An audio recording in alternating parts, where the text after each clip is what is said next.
and welcome to another episode of FooBar.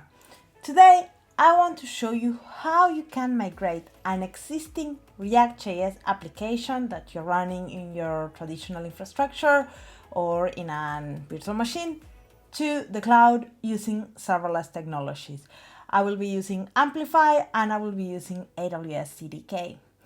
This video is part of a longer series of videos, so if you want to learn more about this series, I talk more at the end of this video.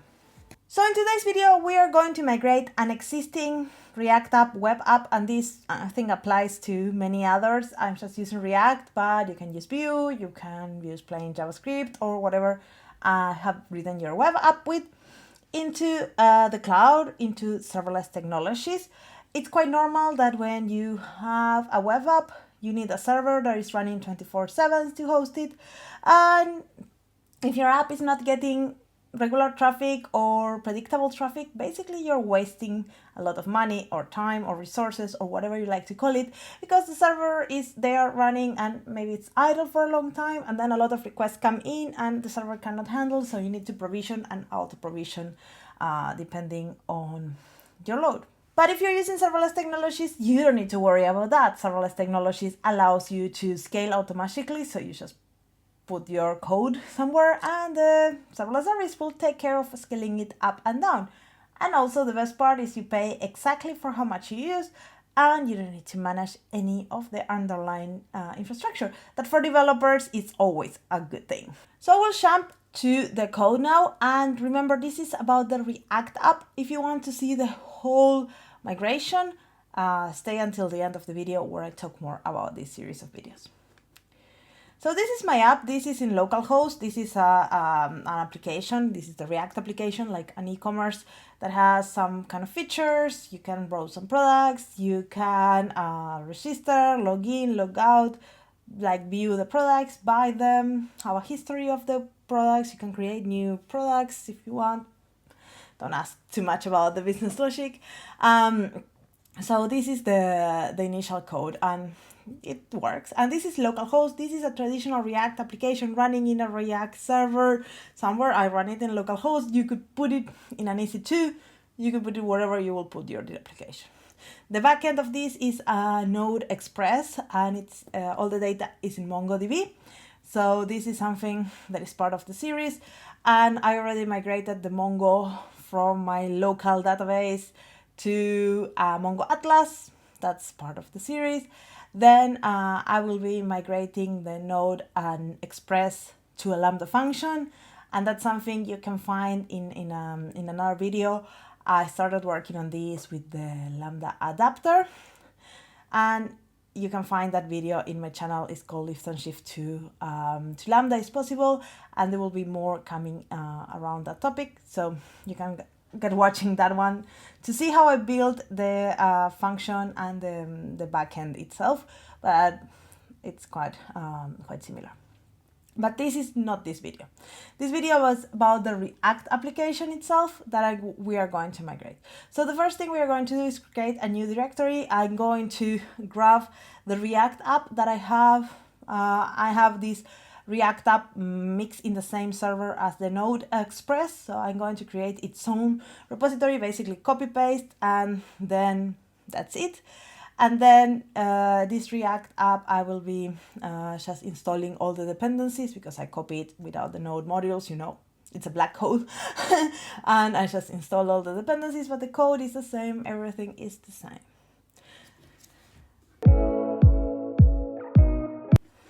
So after the dependencies are installed, now we can basically create a new file called .env. And in that file, we are going to put the link to the backend. And because now the backend and the frontend are decoupled into different services, we need a way to kind of connect them. And this is done with the .env file. So if I run this React app in localhost, then it will be using that env file to know that endpoint. And this is my backend. In this case, it's a Lambda function, but it could be anywhere where the backend is giving me the URL. So that's good. Then I will commit everything. I will create I initialize the GitHub, and then I create a new repo. And because this is how we are going to do it, we are going to create a GitHub repo that we are going to link to an AWS Amplify hosted app. And every time we do a commit in the GitHub repo, then the app will get deployed automatically into the cloud. So we don't need to push it manually. So this is really handy. So I'm going to create a repo that I'm going then to push all the code that I have in my local machine. So we don't need to do any manual deployment. This is really handy, and because then Amplify will take care of everything. So basically now I push everything into the cloud and boom, now everything is there. One thing to have in mind is when I'm talking about Amplify, I'm not going to create the resources, the backend resources using Amplify. I'm just using Amplify in this case to host my application. So I'm not going to touch the code whatsoever to use Amplify. I'm going to add one file that is the basically connection between the React app and Amplify so they can talk, but that's it. The rest is up to the developers and they can do what they were doing. So now let's go to the infrastructure, and I already have created the CDK application. I created it when in the video that I show you in a moment, the lift and shift, is that possible? So this is simple backend, Node Express backend, and I have a couple of stacks. I have the backend stack that is having that Lambda function with the function URL that I'm doing that video. But in this video, I'm going to create a new stack. So it's just a simple CDK application. You could even start a new CDK project and do this, and that will be fine. One thing I'm using in this project is a file called .config.json, and in here I will configure everything to my own needs. So then when you download this project, you can create your own config.json and it will work for you. So here I already have the Mongo connection. This is something you will find in a different video, but I will add the information for the GitHub repo that we just created. That's kind of the important thing here. And this again is very specific for my deployment. So then when you deploy it with your own GitHub repo, you can put your own username and the name of the repo. So this is an easy way to make the application reusable. So now with my config file, I can go and create a new stack. You can see in the lib that I have the backend, that's where the Lambda function is. I will create a new one that is the Amplify stack, and that is where we are going to work today. So I will import the different modules. We are using CDK version 2 for this, and you can see there that I need to install the Amplify Alpha because Amplify constructs are not yet there, so I'm using an alpha version. Maybe by the time you're watching this, it's already included in the CDK, but when I was creating this video, it was not there. So I will be doing that. Then I will import that config file that I just added the GitHub information, and then I will start creating my Amplify stack.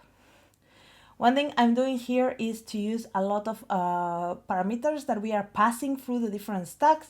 So I will be using that as well. So you're going to see it in this demo. We have here the Amplify stack props. That's the properties that the Amplify stack needs in order to function. So we are going to define those. In this case, it's only the stage, but later on you will see something else. So the stage is dev, test, prod, whatever. For now, we are only doing it in dev, but later on we could do it in a different stage. Now we have to install just that dependency, the Amplify Alpha, because that doesn't come with the construct from CDK. So I will just do npm e and then the name of the library and install it. And after that, we can start coding our application. So the first thing you're going to see is that I'm going to create an Amplify application, and the Amplify application has some important parameters. The first is the name, and this is the name that you're going to see in your Amplify console. In this case, it's going to call dev because we are in the stage dev, Amplify React Shop app. You can put the name you want. I like to prefix it with the stage. Then we are going to configure the GitHub code provider, and here is where we are going to use the owner and the repository name, and as well the GitHub token that you need to get from your GitHub repository and put in the secret manager store. I will link you a tutorial in the description box, so if you don't know how to do that, you can check it out. But basically this token is a developer token that allows Amplify to connect to this repo to do whatever it needs every time there's a commit or do things like that. And you're basically giving permissions to Amplify to do things in your repos. And I'm storing that token in the secret manager. You can store it somewhere else, but secret manager is very handy, so I'm using that. So you can see now that that configuration, the owner and the repository name are pointing to the config file. So this is the first configuration for Amplify. Then we need to configure the environmental variables, and here we are only passing one for now, that is the stage, and we are going to put it there. That is the region, this dot region, and we are passing that one just from the CDK. Finally, we are telling Amplify which branch it should look for, and in the GitHub repo, and it's the main branch. We could have different kind of stages of our Amplify application building into different branches. That's why we want to do this. And then we need to configure the redirects. Because this is a single kind of page app, we need to do some custom rules that will redirect all these source to this target. If you want to know more, I leave you a link in the description box where you can learn more about this custom rule. But this is something that we need in order for this Amplify application to work. Let's import that redirect into the Amplify, and then we can continue with the configuration. The last bit are the CloudFormation outputs. We are going to get the application name, the application ID, and the application URL as CloudFormation outputs, and we need some of these to export out from the stack, so other stack will consume them later. So I'm going to export the Amplify app ID because we need it for later on, but not in this video, but for future videos. And basically, that's all the configuration we need in the Amplify stack. So we have the Amplify application, we have the custom rule for the redirects, and we have the export. So then we go to our main Vim place where we are going to create the stack. And here I'm going to create a new Amplify stack where we are going to initialize this stack, and we are going to give a name to it. And then we are going to pass the parameters that needs this in order to work.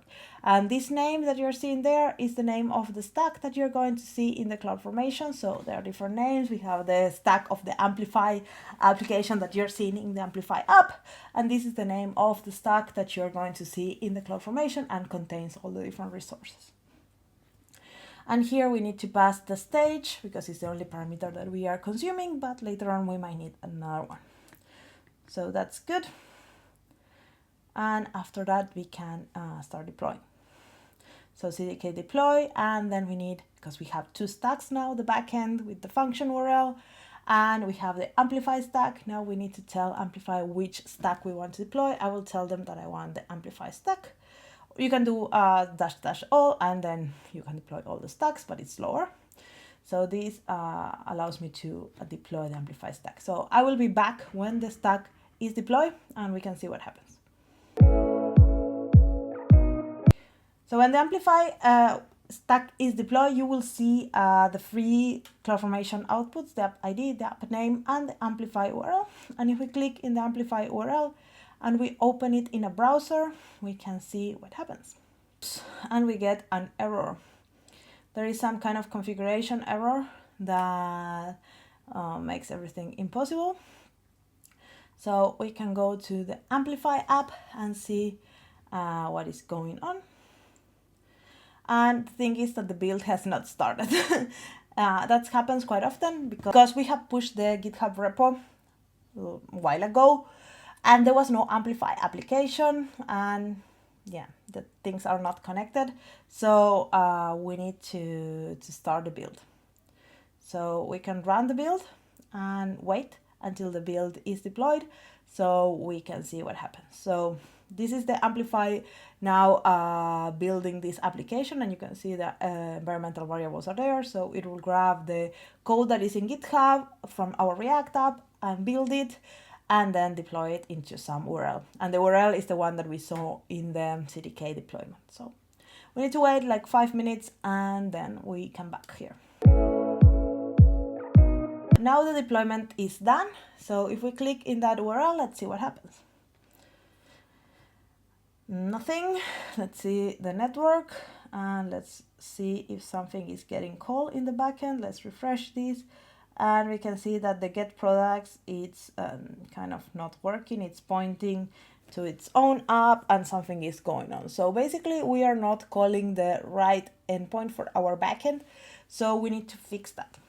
So you remember that when we created the React application, we have this .env file with the URL for the React application. Well, that works very well when we are in local. But when we are using Amplify, we need to pass these environmental variables a different way. So for that, we need to create an amplify.yaml and we need to pass the URL for our backend as well. So we are going back to the server. And in the server, we are going to add in the Amplify application a new environmental variable. That is the server URL. That is the function URL in this case for the Lambda function. It could be the REST endpoint for your traditionally deployed application. It doesn't matter. And this URL is coming from, in my case, from my backend stack.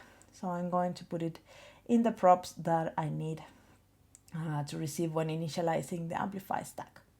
So then I can go to my migrated app, and there I can do a server URL and then get the backend app function URL.value, and I'm already exporting that value from my backend stack.